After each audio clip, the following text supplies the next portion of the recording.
Great to be with you. How are you doing? I'm fine and dandy. We need to straighten this out because from what you've said since Sunday, I don't think we're that far apart on things. But when I heard you say the Reagan era is over, and then you confirmed that again today on Fox this morning, I had a reaction to that I wanted to explain to you because I don't think the Reagan era is anything other than conservatism. And I don't think conservatism is over. I think it's finished. Well, no, look, we're old friends and we've been in a lot of good fights on the same side for a long time. If you mean by Reaganism conservatism as a philosophy, it's not only not over, it is timeless, it is enduring, and it is the core organizational principles for a successful country. So I couldn't agree with you more. But why has it been abandoned then? Why is it not to be found in our campaign except with maybe one candidate? I think a couple of reasons, and this is part of what I was trying to get at. You know, I mean, I don't know how you feel about this, but I think people who try to use Reagan as a mantra rather than as a mentor make a huge mistake. When somebody stands there and prattles on and says, "Oh, I'm really for Reagan. I really love Reagan," you say, "Fine. So what would you do about our energy policy?" And I tend to agree with you. There are sound, free market, incentive-based entrepreneurial models that will fix almost everything that's wrong in this country today. But I don't hear these guys out there saying that. And I think we need in 2008 the same kind of commitment to solving problems. And this is the one place where maybe, you know, you and I do have a slight disagreement here, but I just find it very intriguing because Reagan back in 1966, when he was first running for governor, made the case that it is the job of elected officials to think through, or candidates for election, to think through how to solve problems. Reagan said, he gave a speech on the creative society. He said, public officials are elected primarily for one purpose, to solve public problems. Now, that's what I was trying to get at. We need a 2008 agenda that is as bold for us as Reagan was in 1975 at CPAC. We need a willingness to be either for a flat tax as an optional approach or something like the fair tax. We need a willingness to say, if you're really serious about getting energy independence, how fast can we start building nuclear power in a big way? We need a willingness to break out of the bureaucracy, whether it's the education bureaucracy that's failing in Detroit or, frankly, the Department of Education bureaucracy that's failing in Washington. And I think there are a number of steps we can take that suddenly become a 21st century conservatism with 21st century solutions, and that's why I wrote Real Change. I mean, I wanted to put an entire book full of ideas that allow people to look and realize that we have from Social Security personal savings accounts to abolishing the capital gains tax to an entire array of changes, including taking on the problems of places like Detroit, which I think are symbols of how government destroys the future for its own citizens. Well, precisely. But in the litany that you just went through, the one thing that was missing to me, and the one thing the thing that I most took from Ronald Reagan, was that he understood that it's the people who make this country work, not politicians, not elected officials. They get in the way. And the thing about Reaganism that's inspiring to me is that he went and told people, look at this, you can do. We are America, shining city on the hill and all. He motivated. He was inspirational. He didn't say, I'm going to do... He had three legs to his stool. He's going to beat the communists in the Cold War. He's going to cut taxes and rebuild the military. He kept it very simple, and he delivered on all three things. But he led a movement, Newt. Every speech he made, he was telling people what conservatism is. We don't have that anymore. We got people running away from it.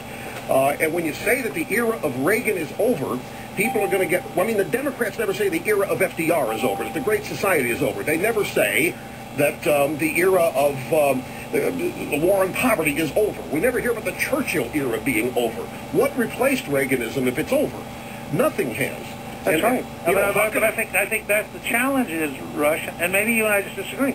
I think the challenge is for our generation to come up with a platform that is as bold, a set of solutions that are as bold as Reagan was in 1979, 1980. And you know, Reagan didn't go around and say, here's what Eisenhower would have done. He didn't go around and say, here's what Goldwater would have done. He went around and he said, look, here are the core unchanging principles. Freedom works, bureaucracy strangles, lower taxes give you more freedom and give you more choices, you're better at creating jobs than government is. And he walked through a series of things like this, and then he turned those into very specific, very practical programs. And maybe part of what I was trying to suggest on Sunday is, and again, this is why I wrote Real Change, and this is why I've spent the last few months trying to build American Solutions as a real movement. I don't sense, and I don't mean this as an attack on these guys, they're all hardworking, they all mean well, but I don't sense any of these candidates out there right now have a firm and clear grip in the way that Reagan did in 79-80. I mean, you knew by then, because he had matured since the 1964 speech, he'd had 16 years to think this through. And he really had a program, and working with Ed Fulmer at Heritage and others, he really developed a momentum that significantly moved America back towards a more conservative society and away from where Johnson and Carter and the welfare state had tried to take us. No question about it. And by the way, when I say Reaganism and we need to go back to it, I'm not talking about reliving the 80s. I'm talking about applying the existing core principles of conservatism, because they work every time they tried, to the existing problems that we have today. You said on Stephanopoulos' show on Sunday, I'm going to have to paraphrase because I don't have the transcript in front of me, but you said something, if you were a candidate, I think you were speaking as a candidate, I need to find a way to see to it you don't need as much home heating oil. That sounds like the way liberals talk to people, telling you the government's going, I'm going to find a way so you don't need so much home heating oil. And my reaction to that was, where's the concept of growth? You know, conservation's all well and good, but it's not going to grow us anything, and it's not going to expand the economy. Plus all this environmental stuff related to climate change is a bit of a hoax, and everybody's jumping on board this bandwagon. Senator McCain is making it a central part of his campaign. And all these guys seem to want to use the offices of big government to make people think that they don't have to do anything for themselves. They have to sit around and just wait for these problems to be solved, and things are going to be hunky-dory. Well, let me stick with the one you just mentioned, because it's an important one. Well, we suggest we have a section called the Platform of the American People, and these are all ideas, by the way, that have a majority Democrat, majority Republican, and majority of independent support. We say flatly, entrepreneurs are more likely to solve America's energy and environmental problems than bureaucrats. If we use technology, innovation, and incentives, we do not need to raise taxes to clean up our environment. We talk about the notion, for example, and I don't know if you'd agree or not, but we support giving tax credits to companies that cut carbon emissions as an incentive to cut pollution. We then go on to say that we ought to build more nuclear power plants. We go on to talk about the idea of developing more oil refineries in the United States, and we also say that we ought to look seriously at drilling for oil offshore and lay out the notion that it's a little bit irrational for us to be relying on Venezuela, Saudi Arabia, Iraq, and Iran, and Russia, while blocking ourselves from even knowing whether or not offshore we have enough oil and natural gas not to need to rely on these guys. I mean, I think if you look at the Platform of the American People in here, I'll bet you will agree with 95% of them. I probably would, but the thing about dependence on foreign oil, there are a lot of myths about that. Our number one importer, we import most from Canada. Number two, Mexico. We're not totally dependent on Venezuela or the Saudis. There's so many myths about this. The carbon mess. Newt, this country's being sold down the river on a hoax. On this carbon dioxide, you and I exhale it. There's no way we can cut that back. It's not a pollutant. This is a mechanism whereby liberals want to grow government and have people with less freedom. And I don't hear freedom, inspiration being talked about in this campaign. That's what Reaganism is to me. And it's not being discussed. We have too many Republicans running away from it as though they're afraid of it.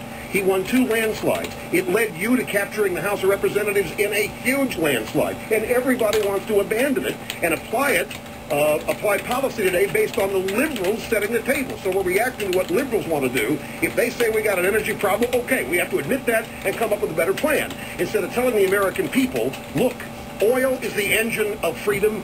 It is and always will be. We're not running out of it. Get used to it. The price of gas has gone up $2.80 in 40 years. Stop complaining. Instead, we want to respond to all these complaints, and we want to, because the liberals do. We're trying to out-liberal liberals. We got candidates thinking they can win the presidency by picking off a couple liberals in New Hampshire, a couple liberals in Pennsylvania, California. That's not the way Reagan did this. You go to the country and you tell the American people they're the ones that make it work. You tell them how great they can be, that they're better than they even know they are. None of this is in our campaign right now, and it's frustrating as